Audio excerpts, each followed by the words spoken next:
Assalamualaikum warahmatullahi wabarakatuh. Pada kali ini saya akan menjelaskan tentang database saya dan modul saya, program saya.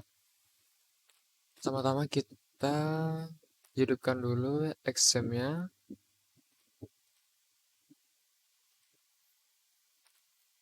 Di sini saya sudah hidupkan. Lalu buka command prompt atau cmd.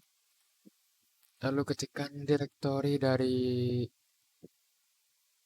folder XAMPP-nya, yang folder MySQL-nya yang kalian install. Yang XAMPP MySQL bin.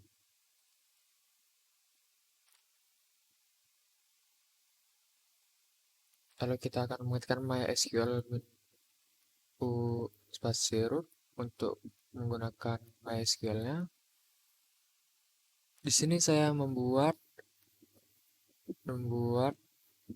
database dengan nama db_verifikasi pendaftaran 07350. Lalu saya akan langsung menggunakannya, yaitu use db verifikasi pendaftaran. Maka akan masuk ke database-nya. Lalu di sini cara membuat data baru itu dengan menggunakan tabel, yaitu dengan create tabel, dan bawahnya itu merupakan variabel tertentu. Lalu di sini saya membuat tabel dengan nama admin, yaitu untuk memasukkan data admin. Jika ingin melihat data admin tersebut, maka akan select from dan nama tabelnya. Di sini terdapat ID dengan angka 1, nama Aditya, NPM 07.06.2019, 1, 07.224, password 123, dan nomor telepon. Lalu di sini saya juga membuat tabel mahasiswa, yaitu cara membuat tabel mahasiswanya yaitu dengan seperti tadi create table, yaitu di sini nama tabelnya. Lalu untuk memasukkan nilai-nilai itu ke dalam database tabel, maka akan mengetik dengan cara insert dengan parameter. Insert nama tabel dulu, baru parameter. Parameter itu dari tadi pembuatan tabelnya, itu tadi ada nama, NPM, password, dan nomor telepon.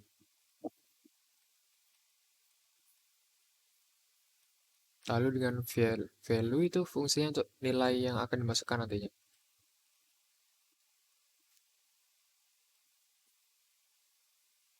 Ya, seperti itu cara pemasukan insert. Lalu juga saya membuat tabel mahasiswa. Cara melihat tabelnya yaitu select from, nama tabel di sini mahasiswa. Seperti ini. Lalu penerapan SQL ke dalam Java. Di sini saya menggunakan program Java. Pertama-tama kita buat 4 package, yaitu yang pertama itu helper. Di sini fungsinya untuk mengkoneksikan antara database MySQL ke dalam program Java. Di sini terdapat import Java SQL connection untuk memanggil connection yang ada di library Java, dan driver manager yang ada di library Java. Lalu dalam kelas koneksi database ini terdapat method yaitu getConnection untuk mengambil driver dan data-data yang ada di database itu. Di sini ada fungsi try and catch seperti if else, cuman di sini tidak ada parameternya untuk menggunakannya. Cuman terdapat di catch saja untuk mencari errornya. Lalu di package entity terdapat user entity abstract yang di sini fungsinya untuk konstruktor nantinya yang akan digunakan. Di sini terdapat pendeklarasian ID dengan tipe data integer, nama password dan nomor telepon dengan tipe data string. Lalu dalam metodenya terdapat parameter yaitu user entity abstract 07350 dengan parameter nama password dan nomor telepon. Di sini konstruktornya, di sini fungsi getter dan setter dari atribut di atas ini. Lalu di dalam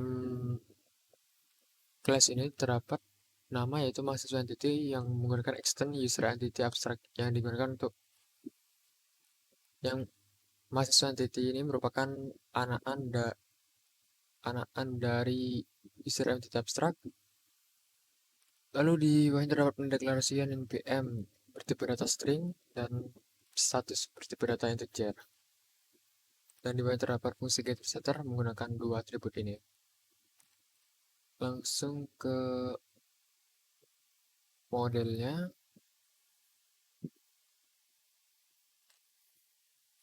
Di sini terdapat import entity yang mahasiswa entity yang itu menggunakan class untuk menggunakan atribut dan method yang ada di kelas ini. Dan di bawahnya juga sama, yaitu untuk menggunakan atribut dan method yang ada di koneksi ini.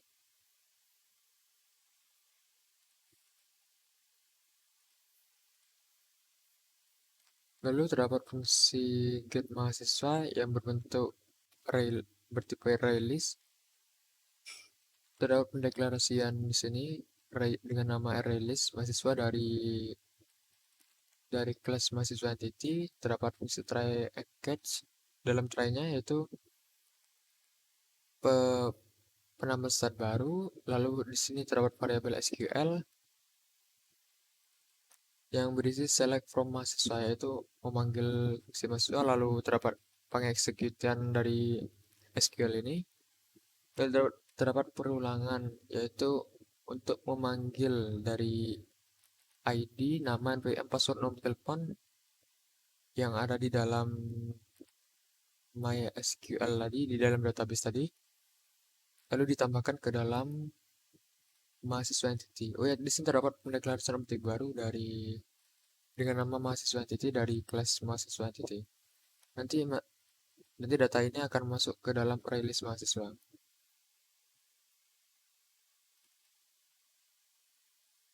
Di sini terdapat kelas objek model yaitu pendeklarasian model tadi dengan nama mahasiswa model.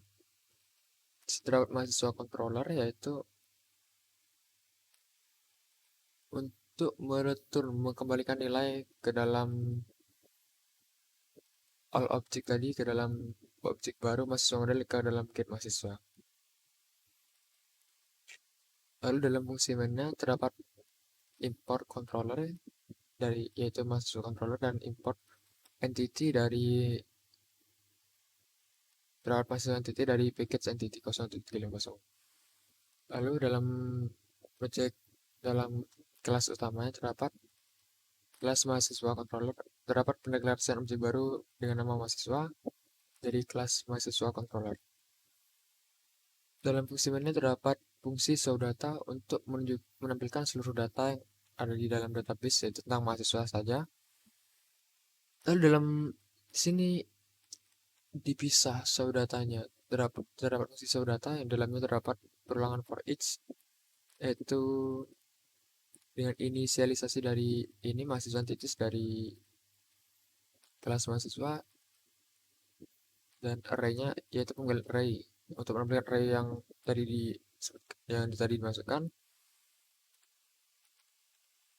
Sini terdapat yaitu perulangan untuk menampilkan dari data-data mahasiswa.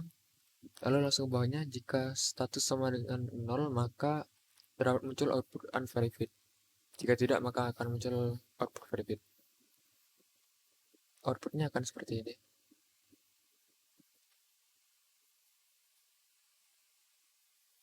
Sekian dari saya. Wassalamualaikum warahmatullahi wabarakatuh.